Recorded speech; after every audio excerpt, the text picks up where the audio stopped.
procurei analisar a operação econômica que envolve o franchise. Diante do crescimento do número de franquias no nosso país, eu procurei compreender e trazer de uma forma didática, tanto para os operadores de direito, para compreender os principais instrumentos jurídicos que envolvem essa modalidade de negócio, que ela é formada por 3 principais documentos, que é a circular de oferta de franquia, o pré-contrato e o contrato de franquia. Então, eu analisei esses documentos para trazer de uma forma didática para qualquer empresário que queira analisar e ver se o seu negócio é passível de se tornar uma franquia. Da mesma forma, aqueles que também já são franqueados e queiram compreender melhor essa relação jurídica entre franqueado e franqueador. E também trouxe as principais cláusulas que devem constar no contrato de franquia e a interpretação que tem sido dada pelos nossos tribunais, não só aqui do Tribunal de Justiça do Estado de Goiás, mas de vários outros estados e também do Superior Tribunal de Justiça sobre os conflitos que envolvem essa relação jurídica. Doutor Maurício, o que é uma franquia? Vamos começar por aí, porque depois a gente vai acabando desenvolvendo outros detalhes. O que é uma franquia? Uma franquia, ela é um modelo de negócio, né, um empreendimento. O empreendimento normal, aquele tradicional, sim, é o empresário, ele visualiza um negócio que seja para a comercialização de produtos ou para a realização de prestação de serviço. Então ali ele monta o seu negócio, ele faz o investimento, ele cria a marca dele, né? Faz aquele plano de negócio e ele pode expandir o seu negócio criando outras unidades, como ele pode também expandir esse modelo de negócio através da franquia. Então a franquia, ela passou a ser regulamentada dentro do nosso ordenamento jurídico em 1995, foi a primeira lei espelhada na legislação americana, como uma forma de criar os pesos e contrapesos dentro dessa relação jurídica para que uma parte não venha se sobrepor sobre a outra. E posteriormente essa lei foi alterada em 2019 pela 3.996. Então, no modelo de franquia, sim, o franqueador ele expande o seu negócio e há um investimento menor do que ele abrindo unidades próprias. Porque essa expansão do negócio, ela é realizada por terceiros, que são aqueles que se interessam por aquela marca e falam, não, eu quero um modelo de negócio igual este, e vai abrir uma unidade franqueada. Então, assim, uma principal característica da franquia é o quê? É a padronização. Pois é, o senhor falou da questão do investimento do franqueador, que é menor. Agora, o franqueado, aquele que vai adquirir a franquia, quais são as vantagens que ele tem em fazer esse negócio? Excelente pergunta. Por que o modelo de negócio franquia cresce tanto?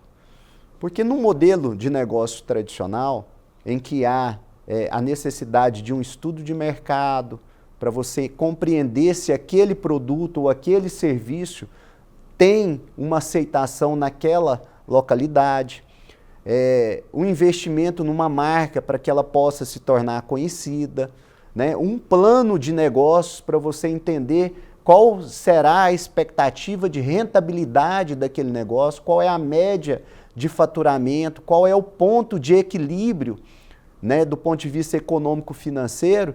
Tudo isso tem que ser desenvolvido pelo próprio empreendedor.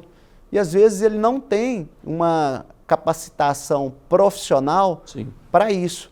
E aí o risco do negócio não dar certo, ele aumenta exponencialmente. Tanto que nós temos aí dados que após 5 anos, mais de 90% dos negócios fecham. Já no modelo de negócio de franquia, tudo isso já é preparado pelo franqueador. É uma marca já conhecida, testada, há um conhecimento de análise de mercado, qual o melhor lugar para a abertura da loja. Há um plano de negócio onde que há uma média estimativa de faturamento, qual é o ponto de equilíbrio. Então, tudo isso auxilia aquele empreendedor a ter sucesso nesse negócio. Não quer dizer que não existe riscos, porque todo e qualquer empreendimento existe riscos. Né? O senhor falou na palavra padronização, né? Como é que funciona isso? A padronização é aquela percepção que o consumidor tem que está adquirindo um produto ou serviço independente da localidade e é o mesmo. Com a mesma qualidade. Com a mesma qualidade. Então, de alimentação, vamos dar um exemplo aí. Aquele consumidor do McDonald's aqui em Goiânia, que adquire o produto aqui, ou em São Paulo, ou em algum outro estado, a percepção dele não é que são lojas diferentes, com proprietários diferentes. Para ele é o McDonald's. Então existe aquela padronização. Já que o senhor falou aí no McDonald's, quais são os setores que normalmente estão adotando o sistema de franquia? A alimentação é um deles. Hoje o sistema de franquia ele praticamente alcançou aí todos os segmentos. Então, tanto na parte de produção, então indústrias estão criando um modelo de franquia para que elas possam expandir, desde da parte de industrialização, na parte de distribuição, o varejo, alimentação, construção civil. A construção civil, como é que funciona aí? Eu queria até interromper o senhor para saber, eu fiquei curioso. Então, na construção civil, nós temos empresas que elas fazem? Principalmente do varejo, né? Onde que elas têm ali todo a aquisição dos materiais que são ali comercializados para as obras ou mesmo para aqueles que estão construindo obras particulares, né? Então, por exemplo, você tem interesse, fala assim, nossa, eu tenho interesse em montar uma empresa que vai comercializar produtos para a construção civil. Sim. Né? Então, até você sair em busca de todos aqueles que produzem esse tipo de produto, ao se adentrar no mercado de franquias, você pode escolher uma das marcas que ela já tem toda ali catalogado, a lista de fornecedores. O fato dela ter uma rede de franquias, isso permite que ela faça melhores negociações com esses fornecedores para ter um preço melhor para vender para suas franquias. Então isso acaba otimizando a operação. Mas isso não vai dizer que ele vai trabalhar só com algumas marcas? Não, pisos e acabamentos, né? Então ele vai montar uma franquia dessa, mas ele vai ter, por exemplo, os fornecedores serão sempre os mesmos ou não? Então, isso depende do formato da relação jurídica dele com o franqueador dele. Porque no contrato de franquia, isso às vezes gera muitos conflitos. Porque o franqueado, ele tem uma autonomia jurídica, tem uma autonomia financeira. Todavia, essa autonomia não é absoluta. É o que nós falamos aqui. A regra da padronização faz com que ele tenha que observar o que foi estabelecido entre o franqueador e ele. E muitas das vezes o que? Essa lista de fornecedores homologados, ela já é pré-estabelecida. Isso faz com que o franqueado não tenha total liberdade de buscar outros fornecedores distintos daqueles que foram estabelecidos pelo franqueador. E o franqueado é um empreendedor. E por isso, às vezes, ele quer buscar novos parceiros, né, independente daqueles que foram estabelecidos pelo franqueador. E isso, às vezes, gera conflitos. Né? Tá. Doutor Maurício, nesse livro que o senhor vai lançar semana que vem, ele fala, é claro que a gente precisa saber também os problemas, normalmente quais são os conflitos que surgem num contrato de franquia. Quais são os mais comuns? Então, nós estamos tratando de um contrato de colaboração. Por se tratar de um contrato de colaboração, é um contrato que ele tem que ter uma lealdade, uma transparência muito grande, tanto por parte do franqueador, como também por parte do franqueado. E isso tem que iniciar antes mesmo da fase pré-contratual. Por isso é que nesse modelo de negócio nós temos um documento que se chama Circular de Oferta de Franquia. O que é esse documento? É um documento que o franqueador tem que apresentar ao candidato a franqueado com a descrição minuciosa do seu modelo de negócio. Então ele tem que colocar como que aquele negócio surgiu, ele tem que colocar ali qual que é a estimativa do investimento inicial a ser realizado por aquele candidato, as principais cláusulas contratuais, a minuta do pré-contrato e do contrato de franquia tem que estar neste documento.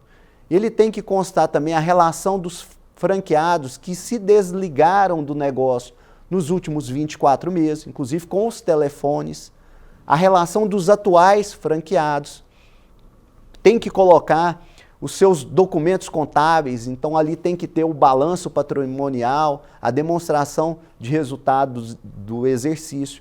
Por que isso? Porque durante um período de 10 dias, aquele candidato a franqueado, ele vai estudar o negócio. Ele vai entrar em contato com os ex-franqueados para entender por que eles saíram da operação.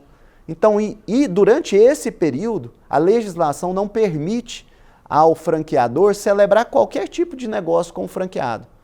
Não pode fazer e nenhum tipo de pagamento. O senhor falou que, por exemplo, hoje o número de empresas que fecham num período de 5 anos é muito alto, né? No caso da franquia, o senhor tem esse percentual? Então, esse percentual, assim, pelos dados, ele se reduz consideravelmente. Mas, assim, eu não tenho o dado exato. O percentual é bem menor? É bem menor. O senhor falou acima de 90%. No caso do modelo tradicional. No caso de franquia, ele é bem menor. O franqueado que ele estuda a circular de oferta de franquia e que o franqueador também apresenta as informações de forma transparente e que ele segue o negócio, reduz consideravelmente o risco do empreendimento. Claro. O livro do senhor fala do contrato, mas eu queria até ir adiante, já que o senhor conhece bastante desse assunto. Hoje, se a gente for avaliar, quais são os setores que a franquia está mais crescendo? Porque nós temos um dado aqui de um crescimento de franquias de 13,8% em faturamento em relação ao ano passado. Agora, para as pessoas falarem, mas eu quero investir, não sei em qual setor, qual é que ele está mais crescendo? Então, isso assim é muito particular, né? Você tem que analisar, por exemplo, quais são as principais demandas aqui do Centro-Oeste. Nós estamos falando de um estado onde que tem a agricultura aqui é muito forte. Então, assim, às vezes algum segmento ligado ao agronegócio, em que você tem uma economia bastante em crescimento, e se tem modelos de franquia relacionados a isso, seja com a relação de comercialização de produtos ou mesmo com a prestação de serviço, é interessante. Cidades que estejam em expansão, em que há uma boa circulação econômica também ligada a esse segmento, o setor de alimentação. Então, assim, Goiânia, por exemplo, nós temos visto aí um crescimento econômico na parte de construção civil, nos empreendimentos imobiliários. Então, algum tipo de negócio voltado para franquia, com a comercialização de produtos para esse segmento ou prestação de serviço, também é interessante. Doutor Maurício, o mercado pet no Brasil ele cresce muito, né? É um dos maiores do mundo. Há também, nesse caso do mercado pet, a questão da franquia? Sim, tanto na comercialização de produtos, como também na prestação de serviço, né, por parte de profissionais, veterinários aí também. Então, existe sim franquia neste segmento. E qual o tipo de franquia, por exemplo, para o agronegócio? Então, do agronegócio pode ser desde a comercialização de insumos, né, para a produção agrícola, como também franquias que estejam relacionadas à prestação de serviço. Por exemplo, análise de solo, né, após a realização da produção, profissionais que venham de alguma forma intermediar a parte de comercialização da produção agrícola ou mesmo realizar a exportação desse produto. Tá certo. Olha, eu quero reforçar o convite para você que está nos acompanhando para acompanhar o lançamento do livro, né, do contrato de franquia, interpretação, convenções e reparações de dano do advogado Dr. Maurício Alves de Lima, que vai ser na próxima quarta-feira, dia 19 de junho, às 7 horas da noite, na Escola Superior da Advocacia da OAB Goiás, na Rua 101, no setor sul, em Goiânia. Obrigado pela participação do senhor. Eu é que agradeço a gentileza do convite e a abertura do espaço e desejo a todos aí um excelente dia, um bom trabalho. Tá certo, sucesso nesse livro.